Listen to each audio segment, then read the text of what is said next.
Hey guys, आज हम Colombia की प्राचीन मूर्तियों के बारे में जानेंगे।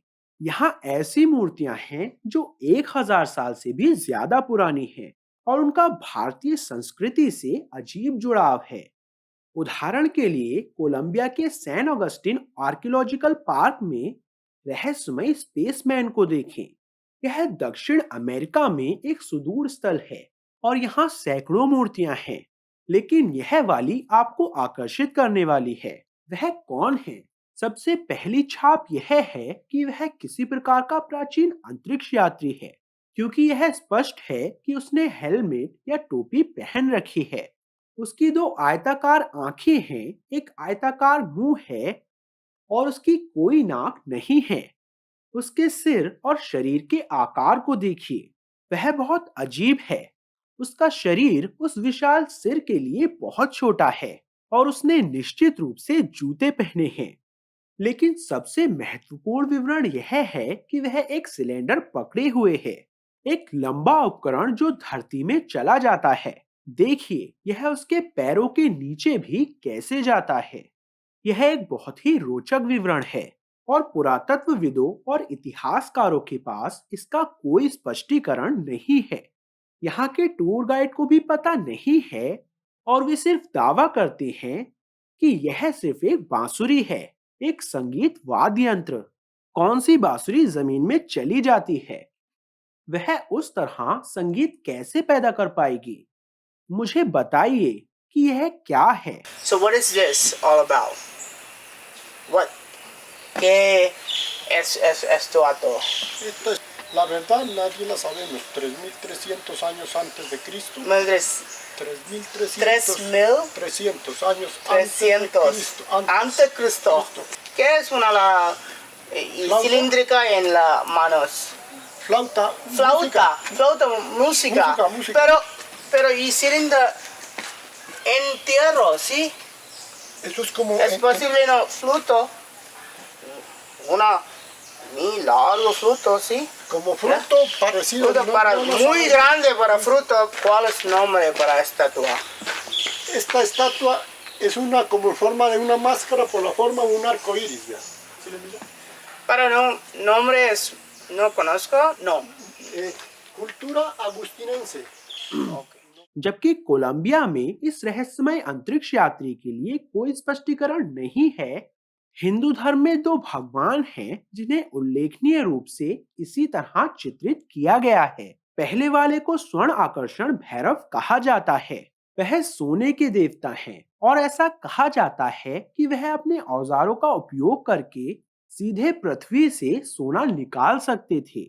लेकिन एक और महत्वपूर्ण देवता है जिन्हें वैश्य रावण के नाम से जाना जाता है। वह राक्षस राजा रावण के सौतेले भाई हैं। यह वैश्य रावण कौन है और क्या करते हैं? वह धन के देवता हैं, विशेषकर सोने के। उन्हें हमेशा एक उपकरण के साथ दिखाया जाता है जो जमीन में चला जाता है। लेकिन याद रखें कि भारत और कोलंबिया लगभग 10,000 मील दूर हैं। तो कोलंबिया में एक हिंदू देवता को कैसे तराशा जा सकता है? यह एक बहुत ही वैध प्रश्न है और हमें इसे तार्किक रूप से देखने की जरूरत है। भारत में वैश्य रावण को इस तरह चित्रित किया गया है। यह मूर्ति लगभग 1600 वर्ष पुरानी है। उन्हें धन के प्रतीक बड़े पेट के साथ दिखाया गया है। सबसे अहम डिटेल उनके हाथ में लगी यह रॉड है जो आमतौर पर जमीन में चली जाती है। अब थाईलैंड में वैश्य रावण के विकास को देखें। जैसा कि प्राचीन काल में हिंदू धर्म थाईलैंड में फैल गया था, वैश्य रावण को एक दुबले, अधिक आक्रामक देवता के रूप में चित्रित किया गया था। लेकिन उसी डिटेल को देखें, वह उपकरण जमीन में जा रहा है। आपको सुखद आश्चर्य हो सकता है कि वह थाईलैंड में उडोन थानी नामक क्षेत्र का एम्बलम है। यह उस क्षेत्र का आधिकारिक प्रतीक है। न केवल मोटिव विकसित हुआ बल्कि उनका नाम भी थाईलैंड में विकसित हुआ। वैश्य रावण को थाईलैंड में वेसावन के नाम से जाना जाता है।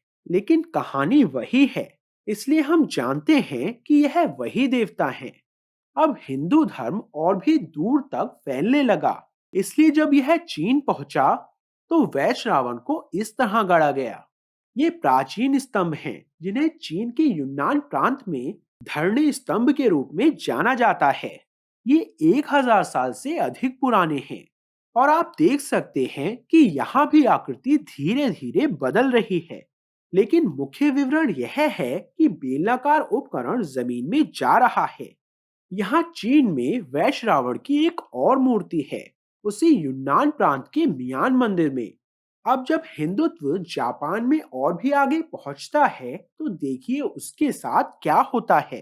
पुरातत्वविद और इतिहासकार स्वीकार करते हैं कि हाँ, यह वैश्रावण है, उसी हिंदू कहानी के साथ, और उनका नाम पहले से ही थाईलैंड में वेसावन में विकसित हुआ और जापान में उनका नाम आगे विस्मून में विकसित हुआ। फिर से मुख्य विवरण यह है कि लंबा सिलेंडर जमीन में जा रहा है, शायद सोने की जांच के लिए। लेकिन अब वैश्रावण एक कवच की तरह एक सूट पहनता है जो उसके पूरे शरीर को ढकता है। एक हेलमेट और जूते भी हैं। इसलिए भारत से शुरू होकर जापान तक हम वैश्रावण के विकास को देखने में सक्षम हैं और यह अच्छी तरह से प्रलेखित है। यदि आप विकिपीडिया पर जाते हैं और वैश्रावण की खोज करते हैं तो आप इनमें से अधिकांश विवरण देख सकते हैं कि उनका नाम वैश्रावण से वेसावन, वैसावन से विष्मोन और फिर विष्मोनटेन तक कैसे विकसित हुआ। मुख्यधारा के इतिहासकार इस तथ्य को स्वीकार करते हैं। अब विशेषज्ञ सोचते हैं कि यह संस्कृति हिंदू महापाषाण संस्कृति जापान में रुक गई। लेकिन क्या यह वाकई वही रुक गई या यह जापान से कोलंबिया तक गई? यह आइकनोग्राफी में विकास का एक आदर्श मामला है। यहाँ कोलंबिया में उन्हें फुल बॉडी सूट, हेलमेट और जूतों के साथ दिखाया गया है। और हाँ, उनके पास वही लंबा बेलनाकार उपकरण है जो जमीन में जा रहा है। यदि कोई संस्कृति भारत से जापान तक प्रवास कर सकती है तो वे कोलंबिया भी पहुंच गए होंगे। सैन ऑगस्टिन पुरातत्व पार्क में विभिन्न आकारों में कई अलग अलग मूर्तियां हैं और उनमें से कई हिंदू नक्काशियों के समान हैं। यहाँ एक वानर जैसी आकृति खड़ी हुई है और उसके हाथ मुड़े हुए हैं। भारत में वानर जैसे देवताओं की हाथ जोड़कर मूर्तियां काफी आम हैं। अब कोलंबिया में मूर्ति केवल एक नियमित मूर्ति नहीं है। यदि आप इसके चारों ओर जाते हैं तो आपको पता चलता है कि इसके दूसरी तरफ भी एक चेहरा है। एक तरफ वह जवान और खुश दिखता है और दूसरी तरफ वह बूढ़ा और उदास दिखता है। इसे मैं जीवन चक्र कहता हूँ और इसे हिंदू धर्म में कई बार दिखाया गया है, खासकर बंदरों का इस्तेमाल करते हुए। उदाहरण के लिए श्रीरंगम मंदिर में इसका उपयोग जीवन के चक्र को दिखाने के लिए किया जाता था। देखिए कि कैसे छोटे बंदर को बहुत ऊर्जा के साथ उल्टा लटका हुआ दिखाया गया है, जबकि बड़े बंदर को झुके हुए और उदास दिखाया गया है।